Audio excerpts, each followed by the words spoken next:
WhatsApp, the product, has had a wild ride, and I don't mean it in a metaphorical sense. WhatsApp, which was founded by two anti-advertising and pro-privacy founders, wound up in the hands of Facebook, the one huge internet firm that isn't known for user security and privacy. While WhatsApp thrived under Facebook, growing from 450 million monthly active users at the time of acquisition in 2014 to over 2 billion monthly active users at the time of releasing this video, the company's founders eventually left due to disagreements over the company's monetization strategy, with one of them not even staying until his shares vested.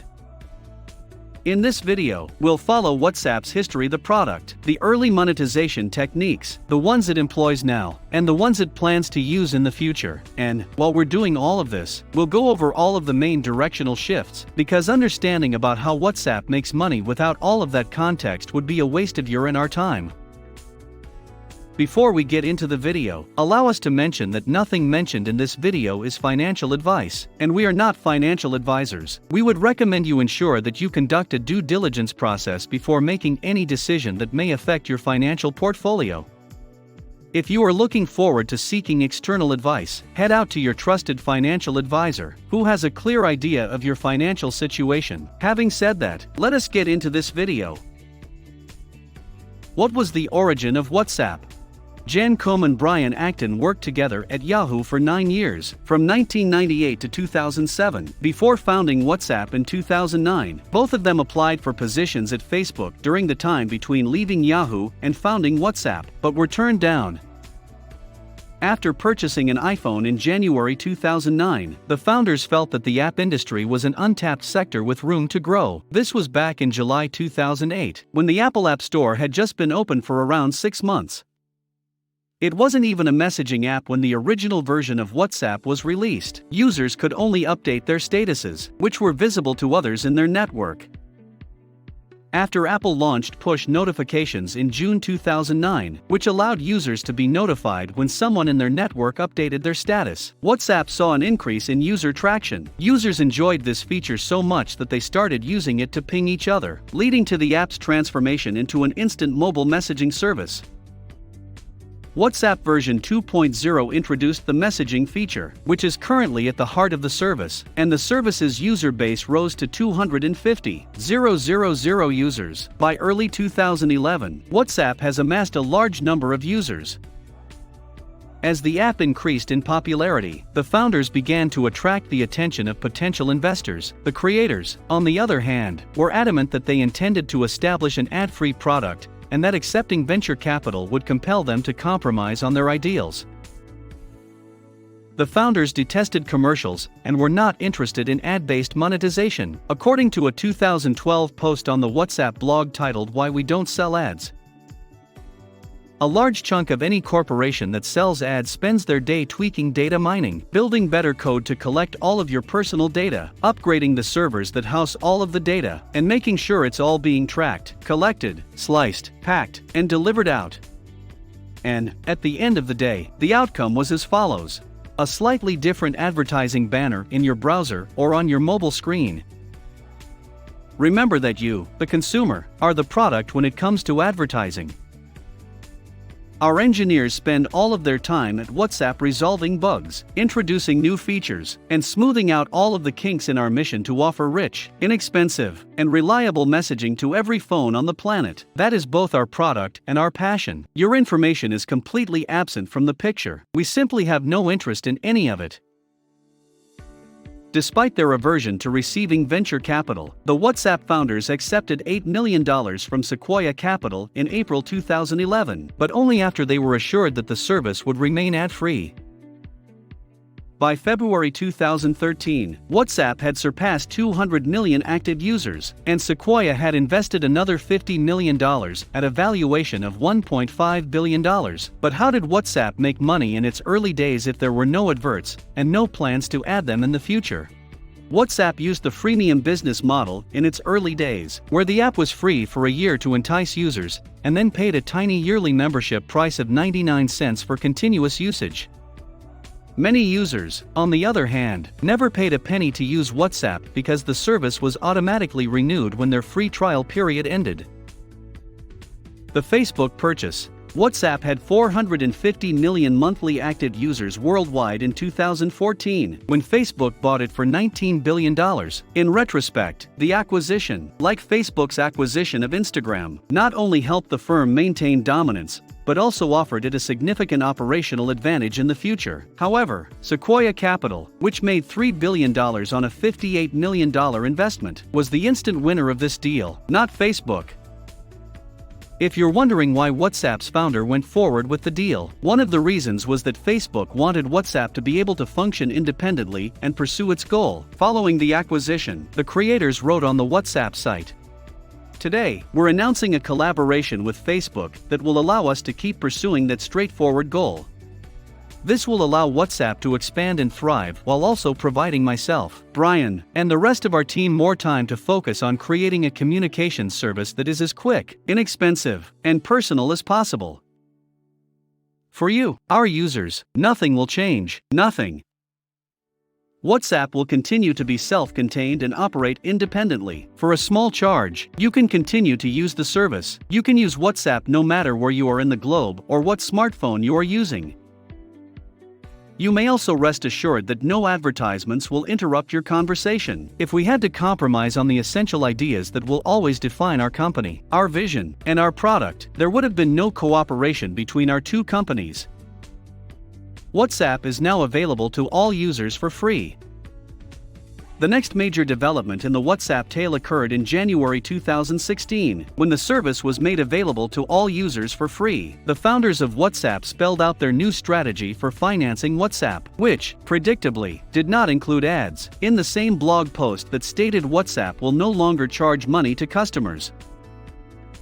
Of course, people are wondering how we expect to keep WhatsApp running without subscription fees, and if today's news means we're bringing in third-party adverts. No. That is not the case. We'll begin testing technologies this year that will allow you to utilize WhatsApp to communicate with businesses and organizations you wish to hear from. That could involve contacting your bank to see if a recent transaction was fraudulent, or communicating with an airline about a flight delay. We all get similar messages elsewhere these days, via text messages and phone calls. Therefore, we'd like to try out some new technologies to make it easier to do so on WhatsApp while avoiding third-party advertisements and spam. Facebook has started using WhatsApp data. WhatsApp had a busy full year in 2016. After making WhatsApp free for users, the company adopted end-to-end encryption in April 2016, which meant that no one, including WhatsApp, could access the content of users' communications. In August 2016, the Facebook power grab was ultimately revealed in the form of a WhatsApp privacy policy update, which informed users that some of their data will be shared with Facebook's parent corporation.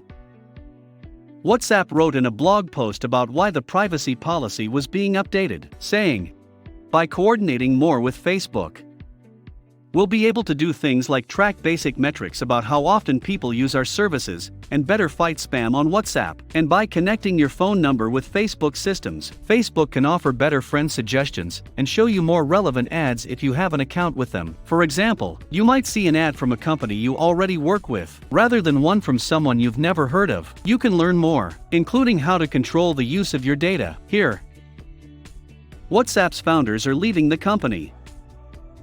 When Facebook bought WhatsApp in 2014, not only were the founders promised that they would be able to function freely, but Zuckerberg also promised that they would be under no monetization pressure for the following 5 years. However, the push to monetize came sooner than expected, causing confusion over how WhatsApp will be monetized.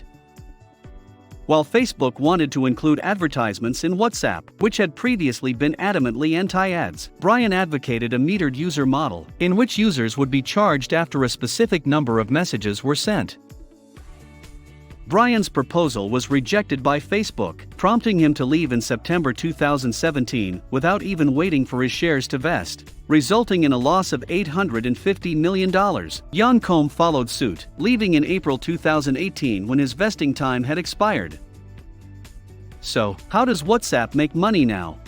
You're still keen to know how WhatsApp makes money. Here it is: WhatsApp for Business and WhatsApp Pay. Indirect money is generated by click-to-WhatsApp advertising, which divert consumers from Facebook to WhatsApp.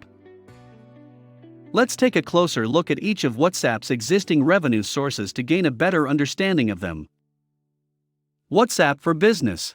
The WhatsApp Business app allows enterprises to service clients on WhatsApp and includes features such as product catalog creation and customer assistance. While the WhatsApp Business app is free to use, the WhatsApp for Business API allows WhatsApp to monetize the service. Big internet businesses like Netflix, Uber, Wish, and 100 more had already begun testing the WhatsApp Business API just a month after its launch.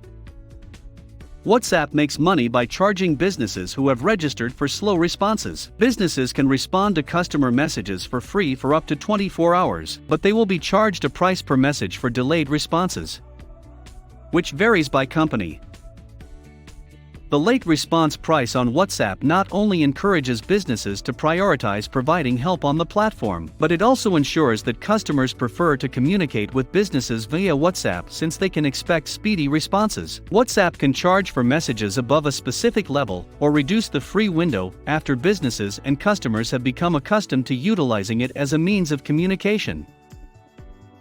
WhatsApp also indicated plans to charge businesses for what it terms business sales in an October 2020 update on their blog, although the details remain unclear based on publicly available information. WhatsApp Pay. WhatsApp has displayed a strategic tendency toward monetizing the service through commerce in recent years, and WhatsApp Pay is another example of that. While WhatsApp Pay is free for end users, businesses must pay a flat cost of 3.99% for each transaction. WhatsApp Pay is only available in a couple of countries, but definitely one of the main strategic pillars in how WhatsApp makes money. Click to WhatsApp advertising provides indirect revenue.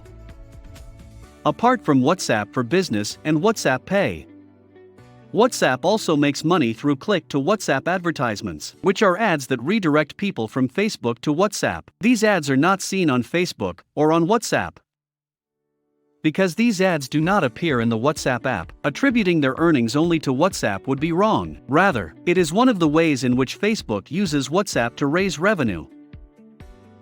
How much money does WhatsApp make?